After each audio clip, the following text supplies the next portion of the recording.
I know what you're thinking. Widow's Mite, Commitment Sunday.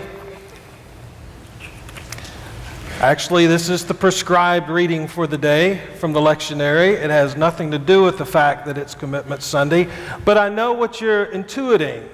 Here it comes. This poor widow woman gave everything she had. What's your problem? That is not even the correct reading of this text. But I do think it helps point us to something that can help us understand the opportunity that is ours this time, in this place, right here and right now. Several years ago, actually when I was at Covenant, I joined Scott and Mary, Christy and I, along with our ecumenical and interfaith sisters and brothers, on a journey to Israel. Headed in no small part by our good friend, Micah Greenstein at Temple Israel. And you can only imagine the zeal with which he wanted to share all the stuff there that he wanted us to see. It's a great trip I remember fondly still. But in Jerusalem, you'll find just beyond the wall, mounds of these huge rocks, boulders, they're huge. And it is the remains of the temple that had been cast down as foretold. After all of these years, a very tangible, visible reminder of what was true about the nature of religion and religious practices, but through which still God lives, works, and operates. And on a day such as today, as we talk about Commitment Sunday, and we talk about money and the use of it and the often abuse of it, it just seems like so much is set up for another bit for which John Oliver might offer glaring commentary on his program. And if you've not seen his commentary on church, you might ought to. Because I think so much of it, of what he's saying, resonates with Jesus and what Jesus is doing, thinking, being in this moment in the temple. Jesus is found in the temple in this section of Mark, teaching stories of the encounters that he's having with those who's coming before him, each of which in its own way is an indictment of the religious practices of the day. And he offers words of warning for those who would wear the long robes and look good and seek to take advantage of the marginalized, to leverage that for their own personal gain. And I will say to you that I am reminded of that every time I put on an alb and stole. That without question, we who stand up here, who have our fancy robes and stoles on, are in some regard a very part of the scribe class to which Jesus is alluding. And we must always check ourselves around what it is we're really trying to emphasize, what is the point we're really trying to make, what is the life we're trying to encourage each of us to live. And as it comes to this place that has long tradition,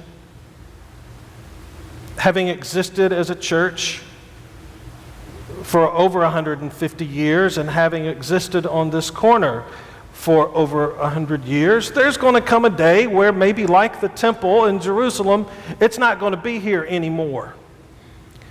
Maybe not quite like this. I don't know. Heaven forbid. But I do know this. Right here, right now, that day is not today. Today, this place is here. And today, there is something handed to us. We are stewards of it. It is ours to hold, to do one of two things: to either do something that helps us feel good about ourselves or do something that helps someone else. And the history of this place shows us that across her years, we have leaned toward helping others. Maybe it hadn't always been that way, but it certainly has been for the last 30, 40 years. You have heard the stories of the past month, be they the reflection of Frank, which brings us to this place at this table, or Barb's witness, where she tells you the story of those who've gone before. We've heard all of that, celebrating long, faithful service with the food pantry with Ann Buxton. Right here, right now, this is our place, and it is our moment. We have 750-ish members. That is on the roll. But you ask scores and scores and scores of others, and they will tell you they identify with this place. They might not ever be on our roll, but this is their church. And I believe that makes Jesus smile. For this is the place where we are always being continually challenged to push ourselves beyond the self-protective circles of our existence to make room for something we never thought possible. And that happens here.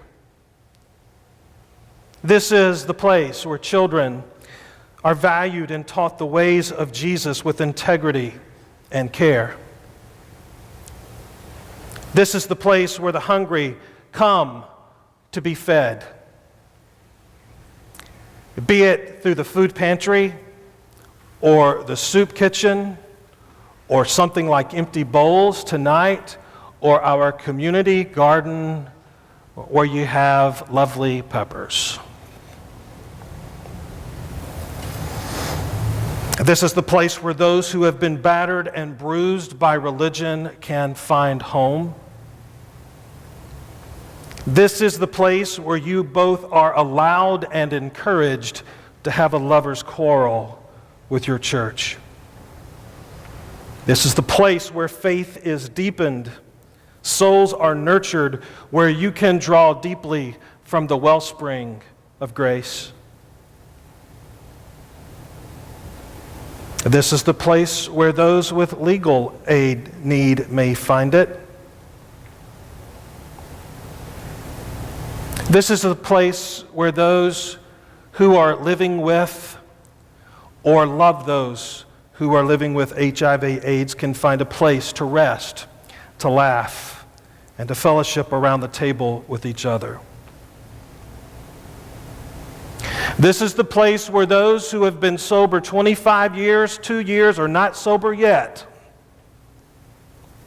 can come here to begin to find a way out of no way as they discover the God of their understanding. This is the place where the voices of advocacy and protest are trained, honed, and directed toward injustices, be they in the community and especially if they are in the church. This is not the place where we feel the need to defend Jesus, but to defend those harmed by those who do. This is the place where the person who thinks the exact opposite of you is welcomed. This is the place where you come just as you are, precisely because of who you are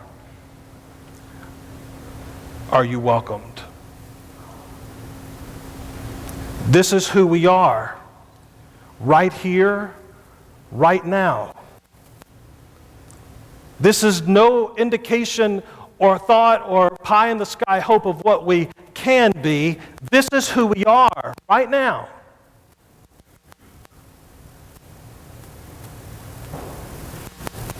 This is the place handed to us for this season of our lives to carry it forward for another time and place.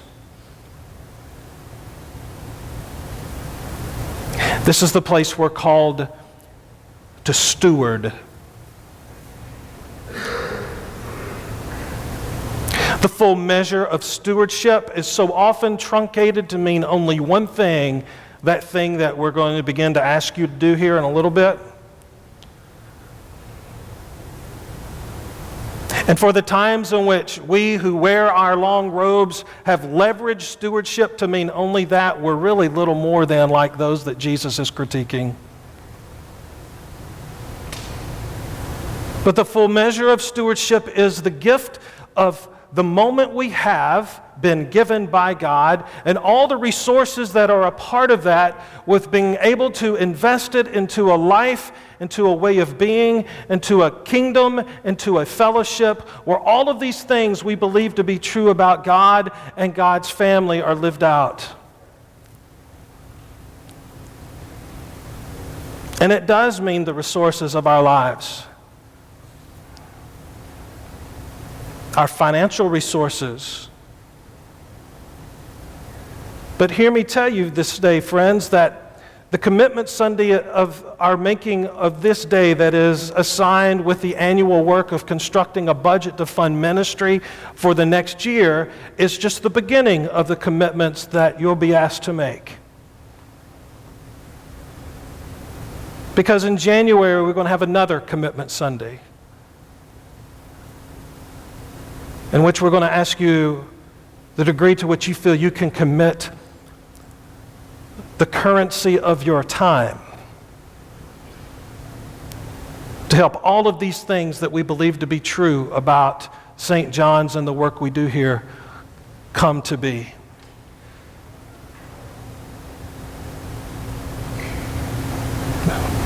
It's a moment right here, right now, of not what will be, but what is.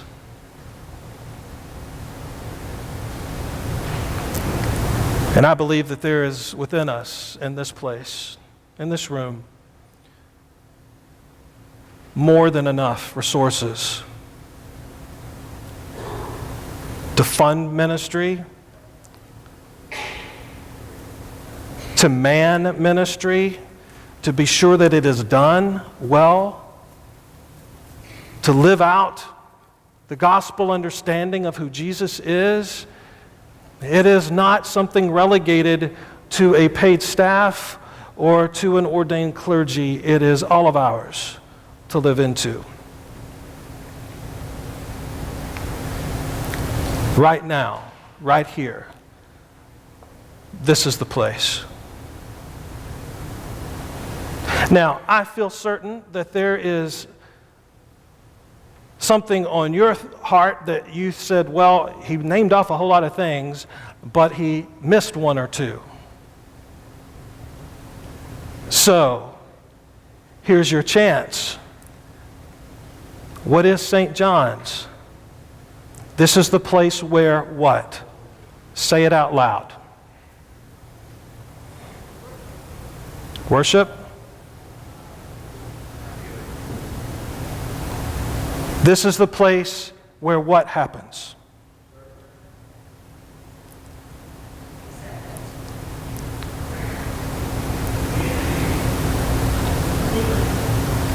Joy.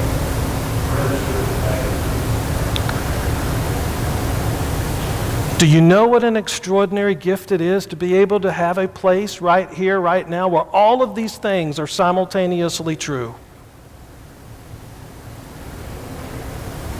Let me tell you what else this place is. This is also the place where there's somebody you know. They might be family. They might be neighbors, co-workers. They may just be the person you see on the street at every corner every time you go to work. But this is the place where somebody you know doesn't believe a place like this exists. This is the place, right here, right now, where you can show them that it is true and invite them to bring the God that is in them to come share with us. Thanks be to God for the gift of St. John's, what we are, what we have been, and what, by the power of God's grace and the faithfulness of good stewards, we shall be. And let all God's people say, Amen.